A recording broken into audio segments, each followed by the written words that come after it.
बेटियां केवल घर की नहीं बल्कि पूरे समाज की धरोहर होती हैं। लेकिन आज भी देश के कई हिस्सों में आर्थिक कमजोरियां उनकी खुशियों और सपनों के आड़े आ ही जाती हैं, खासकर तब जब बात उनके विवाह की हो। ऐसे में सरकार की जिम्मेदारी बनती है कि वह उन परिवारों के साथ खड़ी रहे जो बेटियों के भविष्य को संवारने की इच्छा रखते हैं। राजस्थान सरकार ने इसी संवेदनशीलता को समझते हुए मुख्यमंत्री कन्यादान योजना की शुरुआत की है। ये एक ऐसी पहल है जो बेटियों के विवाह में आर्थिक सहायता प्रदान करने के साथ साथ शिक्षा और आत्मनिर्भरता को भी बढ़ावा देती है। नमस्कार, स्वागत है आपका विकास गाथा में, जहां हम आपको सरकार की उन योजनाओं से रूबरू कराते हैं जो समाज के हर वर्ग के विकास में अहम भूमिका निभा रही है। आज हम बात करेंगे मुख्यमंत्री श्री भजनलाल शर्मा की एक ऐसी अनोखी पहल की जो बेटियों के सम्मान, शिक्षा और आत्मनिर्भरता का संकल्प लिए हुए है।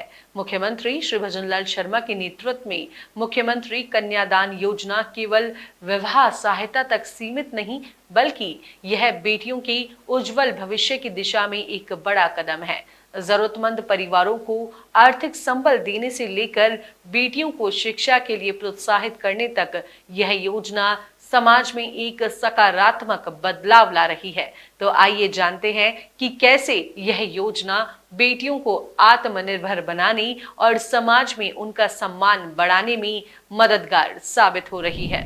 राजस्थान सरकार द्वारा समाज के आर्थिक रूप से कमजोर वर्गों की बेटियों के विवाह को प्रोत्साहित करने के लिए चलाई गई मुख्यमंत्री कन्यादान योजना एक क्रांतिकारी पहल है।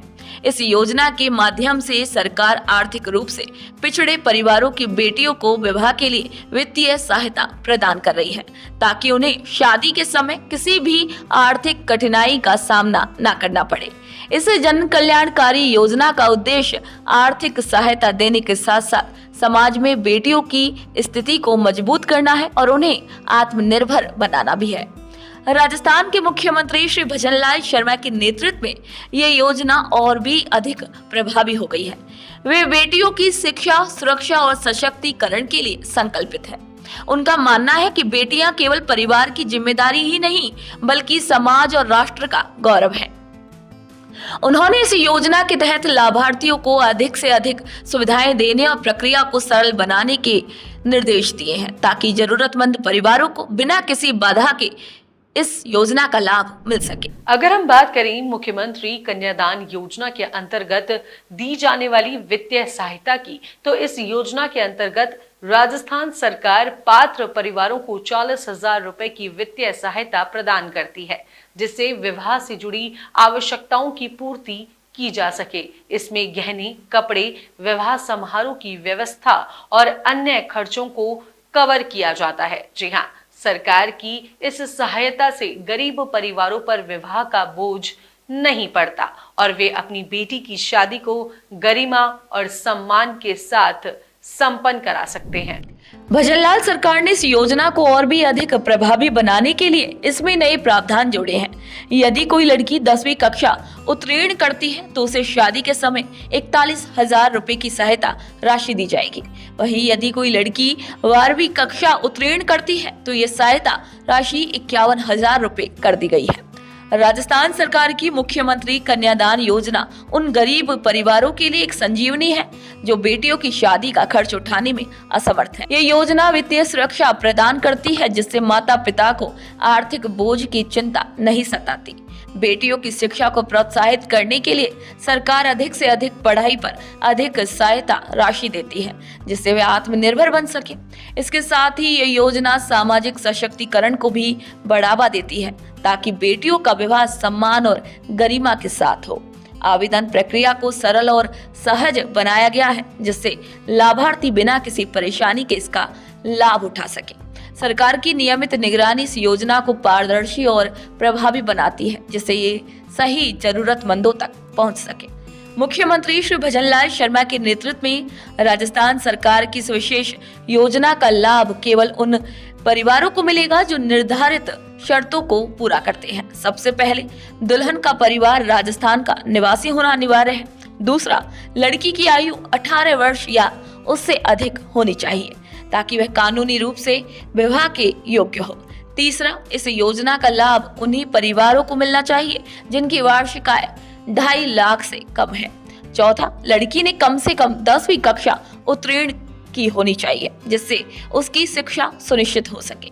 पांचवा, परिवार के पास आय का कोई भी स्थायी स्रोत नहीं होना चाहिए ताकि ये योजना जरूरतमंदों तक पहुंचे। अंत में, दिव्यांग, विधवा और पालनहार योजना से जुड़े लाभार्थियों को प्राथमिकता दी जाएगी ताकि समाज के सबसे जरूरतमंद वर्गों को सहायता मिल सके।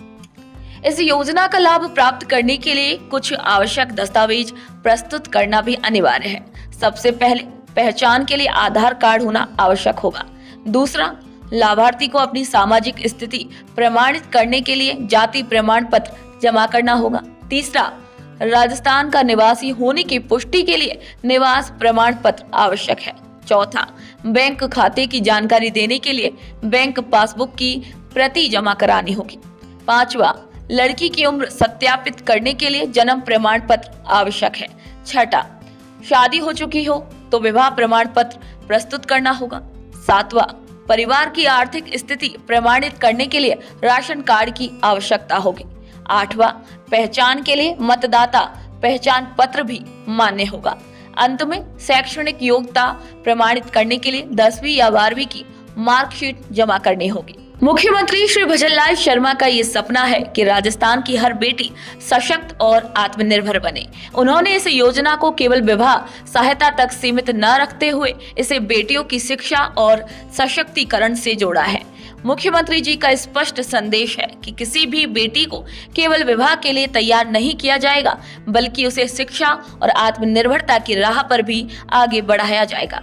इस योजना के माध्यम से राज्य सरकार ने बेटी पढ़ाओ बेटी बढ़ाओ अभियान को नई ऊंचाइयों पर पहुंचाने का संकल्प लिया है।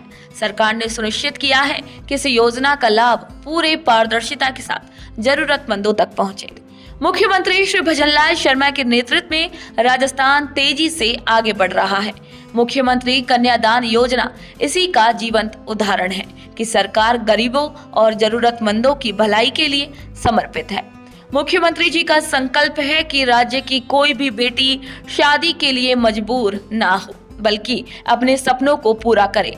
इस योजना के माध्यम से राजस्थान सरकार ने एक बार फिर ये साबित कर दिया है कि वह समाज के हर वर्ग को आगे बढ़ाने के लिए प्रतिबद्ध है। मुख्यमंत्री कन्यादान योजना राजस्थान सरकार की एक महत्वपूर्ण पहल है जो बेटियों और उनके परिवारों के भविष्य को सुरक्षित बनाने में सहायक है। यह योजना केवल आर्थिक सहायता तक सीमित नहीं है, बल्कि यह समाज में बेटियों की स्थिति को मजबूत करने, शिक्षा को बढ़ावा देने और गरीब परिवारों को आत्मनिर्भर बनाने का एक माध्यम भी है। विकास गाथा के इस एपिसोड में फिलहाल के लिए इतना ही। अगले एपिसोड में फिर मिलेंगे एक नई विकास यात्रा के साथ। तब तक के लिए मुझे दीजिए इजाजत। नमस्कार।